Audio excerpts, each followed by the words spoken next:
We care for GI, which is your gastrointestinal patients, and we also care for surgery, acute care surgery, and plastic. So we've got a mix of both. We have an acronym and it's called HUGS. Here you get support, here you give support. And every week at our staff meeting, we solicit stories that demonstrate Team HUGS in action. Team collaboration has been central to their daily work, and it really makes a difference knowing that you're not alone in this. You've got your colleagues, they're there for you. A couple of months ago, a patient came to the desk and said, "Can you please call the 1-minute huddle for me?" The team all came to the desk, and he wanted to express his thanks and appreciation to the team for the care he had received during his stay.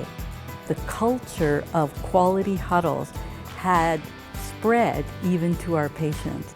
So I get to see firsthand their creativity, their ideas, their commitment to quality and wanting to make a difference to what that day is like for our patients and families.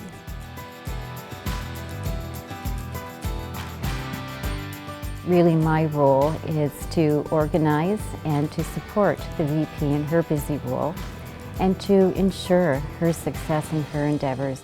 That enables me to really talk to a lot of people in varied roles and to build those trusting and respectful and hopefully mutually beneficial relationships. You know, treating everybody the same in a genuine and authentic way. Recognizing that there are a variety of roles within this organization and each one of them has value.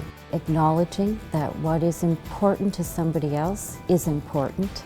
Even though I don't work directly in a clinical area, it's also still about dealing with patients and visitors, those that have wayfinding issues or maybe welfare issues that need to be addressed. One of the things that I really appreciate about my work at St. Michael's is my opportunity to work with a very supportive and exceptional group of administrative and executive assistants, and I can truly say that they are a group that I learn from every day.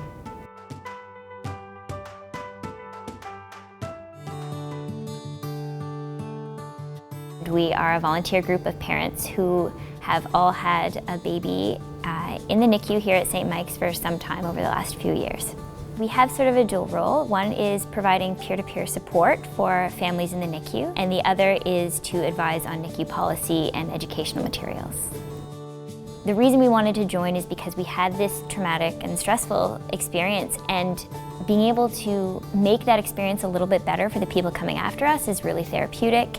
Being in the NICU can be a pretty isolating experience. Even when you have friends and family around, you don't necessarily have people who understand. We're people who've been there, and we're trying to create an environment that's supportive.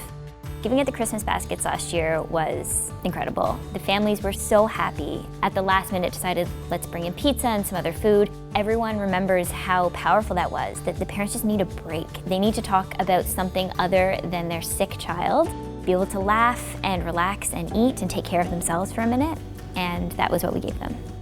We've actually had an impact, which at first I was a little bit surprised about, because I think a lot of places pay lip service to wanting patient engagement, but St. Mike's taking it seriously is pretty great. Andrea looked after and coordinated what we call the REP program, where patients are looked after by the nurse, a doctor, and a social worker. And she also ran every year a REP program Christmas party. I have known Andrea for a gazillion years. In fact, 1994, she was our go-to person throughout our residencies. If a patient had a loss in their life, she seemed to always keep it in her memory and actually call back maybe a day or two later just to check in on them.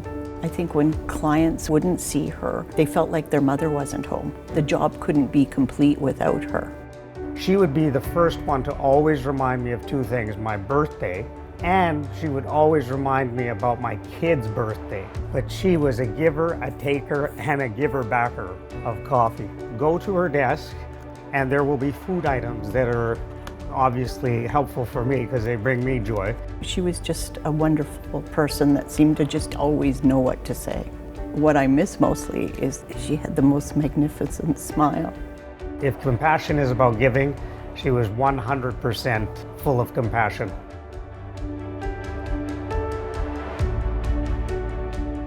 Most people think we just tell people where to go, right? But there's so much more.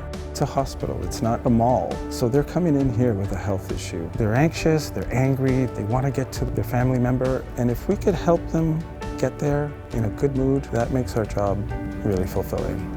There was a patient who's blind. He was a dialysis patient. So we would always look out for him and we would put him on a chair and we would, have a conversation with him.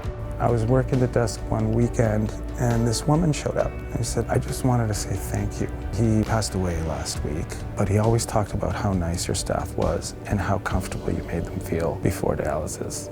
Dialysis patients, they're regulars. They're here 3 or 4 days a week.